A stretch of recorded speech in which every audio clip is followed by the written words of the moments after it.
You see a lot of construction down in Anacostia, whether it's fences or cones or big signs and, roadways being changed. And it's hard to tell what it means because nowhere is it really posted. This is what's coming, this is what's new. It's just sort of a big, messy construction site, so you don't really know what's going on. It's sort of a big surprise.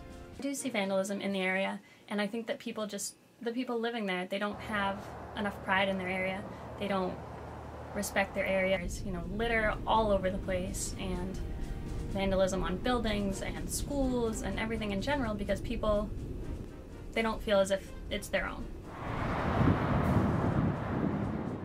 You really can tell just walking up and down the streets. I know that I worked on Martin Luther King Jr. Ave, and there's whole big construction all along by the Big Chair and just the businesses across the street.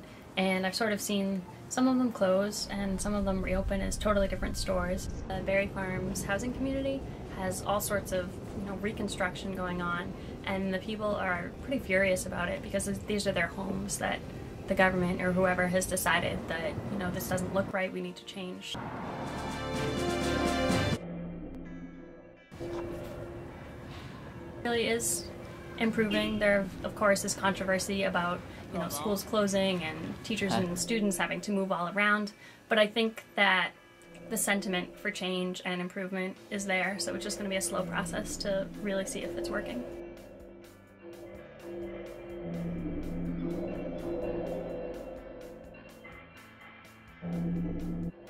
I think that people are definitely discouraged by all the destruction going on because their opinion wasn't asked for and they feel as though they've been left out of something that affects them so directly.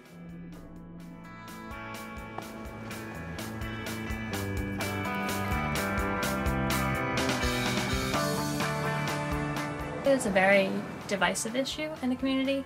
There are people who have been living in that community forever and ever, and so they're very much stuck in their ways and they don't appreciate any sort of change. And I think that in some instances, family businesses and people in the community who've been involved in that area in Anacostia really are sort of saddened by all the new changes and the sort of bigger businesses that are coming in and that sort of thing. But then there's a completely group of mostly younger people who are excited to see the area that they haven't been living in for that long really starting to grow and evolve with them.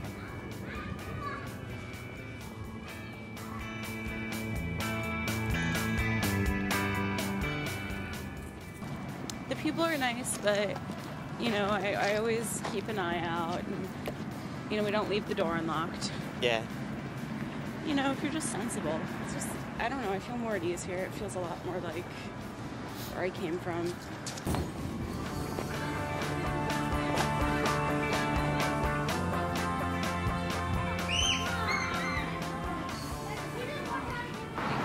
Well, you've been walking here, you've seen all the construction. Oh yeah. But apparently in 5 to 10 years they're going to turn it into the next Adams Morgan U Street corridor type place. Perhaps maybe Anacostia will be the new Adams Morgan of DC, but I think that you have to be very careful in making that assumption because you have to think about what happens to the people who are there now, because a lot of people who live in Anacostia now can't afford to live in an Adams Morgan type of area. They just can't afford it, so where do they go? Do they get pushed into Maryland and Virginia, or do they get pushed into a different area of the city, or are they just left in an area where they can no longer afford to live and work? It's hard to tell what the future holds for the area because right now we're sort of in the midst of it all, the construction and the school reorganization and just communities in general changing. I hope that it is able to become a new DC without losing its history, because the Anacostia region has such a rich history that to lose that in favor of something new and exciting would be a real loss to the city itself.